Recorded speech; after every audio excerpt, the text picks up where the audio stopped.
নমস্কার বন্ধু, আমার চ্যানেল হচ্ছে সৌভাগ্য অ্যাস্ট্রো। আজকে আমার চ্যানেলে আপনাদের অনেক অনেক সুস্বাগতম। একটা নতুন বিষয় আপনাদের সঙ্গে আলোচনা করব এবং আপনাদেরকে অনেক ইনফরমেশান দেব, এটাই আমার রোজকার একটা ইচ্ছা থাকে। তো আজকে যে ব্যাপারটা নিয়ে আপনাদের সামনে এসেছি সেটা হলো, আমরা অনেক সময় পথে ঘাটে চলতে গেলে টাকা পয়সা কুড়িয়ে পাই। তো এই টাকা পয়সা কুড়িয়ে পেলে কি করব? সেগুলোকে কি আপনারা জলে বিসর্জন দেবেন, ঠাকুর মন্দিরে দিয়ে দেবেন, না কি করবেন সেটাকে নিয়ে আজকে এই বিষয়ে আপনাদের সঙ্গে অনেক তথ্য শেয়ার করব। আমার চ্যানেলকে সাবস্ক্রাইব করবেন আর অবশ্যই লাইক শেয়ার করবেন, যাতে অন্যরাও এটাকে দেখতে পায়, এবং লাইক করলে আমি একটু মোটিভেটেড হই এবং আমার অন্য ভিডিও করতে আরও অনেক অনেক ভালো লাগে। তাহলে চলুন আজকের বিষয়টা শুরু করা যাক। কখনো আপনি কোনো কাজে বেরোচ্ছেন, তখন আপনি হয়তো একটা কয়েন পেলেন, যে কোনো কয়েন, 1 টাকা, 5 টাকা, 10 টাকা, এখন 20 টাকার কয়েনও পাওয়া যায়। এবার এই কয়েনের একটা তাৎপর্য আছে। এই কয়েন যখন আপনি পাচ্ছেন, সেই কয়েনটা আপনি কাজে যাচ্ছেন সে সময় পেলেন। এবার যখন কাজ থেকে আপনি বাড়িতে ফিরে আসবেন, তখন প্রথমত এই কয়েনটাকে আপনি পরিষ্কার একটা জলে কোনো তামার ঘটির মধ্যে বা কোনো একটা নতুন কোনো পাত্রের মধ্যে, স্টিল ছাড়া অন্য যে কোনো পাত্রের মধ্যে আপনি সেটাকে পরিষ্কারভাবে ধুয়ে নেবেন। গঙ্গা জলে ধুয়ে নিতে পারেন, কিংবা পরিষ্কার যদি জল থাকে তাতেও ধুয়ে নিতে পারেন। গঙ্গা জলের সঙ্গে নর্মাল জল মেশাবেন না, যেটা করবেন পিওর সেই জলেই করবেন। ধুয়ে নেবেন, ধুয়ে নিয়ে সেটাকে পরিষ্কার কোনো ভালো কাপড় দিয়ে মুছে নেবেন। সেটাকে আপনি আপনার ঠাকুরের স্থানে, যেখানে আপনার ঠাকুর থাকে, সেখানে নিত্য পুজো করেন, সেখানে আপনি রেখে দিন, এবং এটা আপনার একটা আশীর্বাদ স্বরূপ। কিন্তু একটা জিনিস আপনাদের বলবো, যদি কোনো কয়েন পান রাস্তায়, সেই কয়েনটার ওপর কোনো ফুল আছে কিংবা কোনো সিঁদুর মাখানো আছে, তাহলে সেই কয়েনটা ভুলেও হাত দেবেন না বা নেবেন না।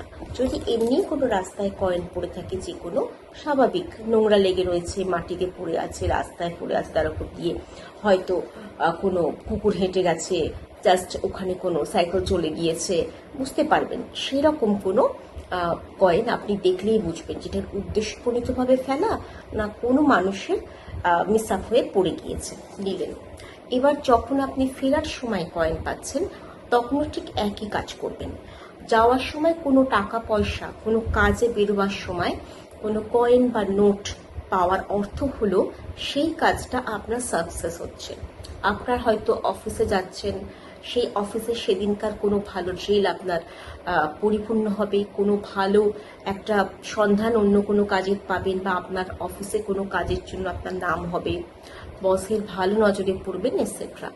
আর যদি আপনি কোনো ইন্টারভিউতে যান, বা স্কুলে যাচ্ছেন, বা অন্য কোনো দরকারি কাজে যাচ্ছেন, ডক্টরের কাছে যাচ্ছেন, তাহলে সেখানে আপনার শুভ ইঙ্গিত বহন করে। এবার যখন ফিরে আসছেন, তখন যদি আপনি কোনো নোট পান, কয়েন তো বললামই একইভাবে রাখবেন, যাওয়ার সময় যদি নোট পান, তাহলে সেটা আপনার শুভ অর্থদায়ক। কেমনভাবে? আপনার পিতৃপুরুষ আপনার জন্য কিছু ভালো ভেবে রেখেছে, এটা আমাদের শাস্ত্রে বলে। আমাদের প্রত্যেকেরই পিতৃপুরুষ থাকে এবং তারা আমাদেরকে সর্বসময় আশীর্বাদ করে। কখনো কখনো তারা কুপিত যাতে না হয়, ওই জন্য আমাদের অসৎ কাজ, অসৎ সঙ্গ, অসৎভাবে উপার্জন, এগুলো করা একদমই উচিত নয়। সেই জন্য আমরা যদি এরকম টাকা পয়সা পেয়ে থাকি, নোট, বড় নোট, ছোট নোট, 10 টাকা, 500 টাকা, 50 টাকা, 100 টাকা, অফিস যাওয়ার সময়, কাজে বেরোতে যাওয়ার সময় পেলেন, তাহলে বুঝবেন আপনার কাছে, আপনার উপর আপনার পিতৃপুরুষের আশীর্বাদ সদা সর্বদা বিদ্যমান। এবার ফেরার পথে নোট পেলেন, তাহলে আপনি বুঝবেন আপনি যে কথাটা ভাবছেন বা কোনো একটা বড় সংকল্প করছেন কোনো কাজের জন্য, সেই সংকল্পটা ঠিক, আপনি ঠিক পথে এগোচ্ছেন, সেই সংকল্পটা আপনার সাকসেস হবে, এবং সেই পথে এগুলি আপনি উন্নতি করতে পারবেন। এটা তারই একটা ঈশ্বরের ইঙ্গিত। তবে আবারও বলে দিলাম, গোবর মাখানো, সিঁদুর দেওয়া, ফুল দেওয়া কোনো নোট, কোনো কয়েন, যাই পান না কেন, সেটাকে কখনোই সংগ্রহ করবেন না। আপনি বুঝবেন নর্মালভাবে পড়ে থাকা কয়েন বা নোট। এবার অনেকে করে কি, সেই কয়েন বা নোট মন্দিরে দান করে বা ভিখারিদের দিয়ে দেয়, দেবেন না। এটা আপনার উপর আপনার পিতৃপুরুষ বা ঈশ্বরের আশীর্বাদ কিংবা একটা ইঙ্গিতও হতে পারে, যার দ্বারা আপনার পরিকল্পিত কাজ পূর্ণতা প্রাপ্ত হবে। অতএব সেটাকে কখনোই অন্য কাউকে দেবেন না। আপনি যে টাকা রোজগার করেন, আপনার সঞ্চিত অর্থ বা আপনার উপার্জিত অর্থ, যেটা আপনি প্রত্যেক দিন মাথার ঘাম পায়ে ফেলে রোজগার করছেন, মাসের শেষে বা ডেলি বেসিসে যেভাবেই করেন না কেন, তার সঙ্গে এই কুড়িয়ে পাওয়া টাকা পয়সা রাখবেন না। কারণ কুড়িয়ে পাওয়া জিনিসটা আপনার ভাগ্যে এসে পড়েছে, আপনি সেটা অর্জন করেননি, আপনি কর্ম করে সেটাকে রোজগার করেননি। অতএব আপনার উপার্জিত অর্থের সঙ্গে সেটাকে একসঙ্গে রাখবেন না, তাহলে আপনার উপার্জিত অর্থের মধ্যে কোনো দোষ হতে পারে। আপনি সদা সর্বদা সেটাকে আলাদা রাখবেন। যদি মানি পার্সেও রাখেন, সেটাকে খরচা করবেন না, বা অন্য কোথাও যদি রাখেন, সেটাকে কোনো একটা ভালো লাল বা হলুদ কাপড়ে জড়িয়ে ঠাকুরের স্থানে, বা আপনার সিন্ধুকে রাখলেন, কোনো জায়গায় টাকা পয়সা রাখেন, আলাদা করে রাখবেন।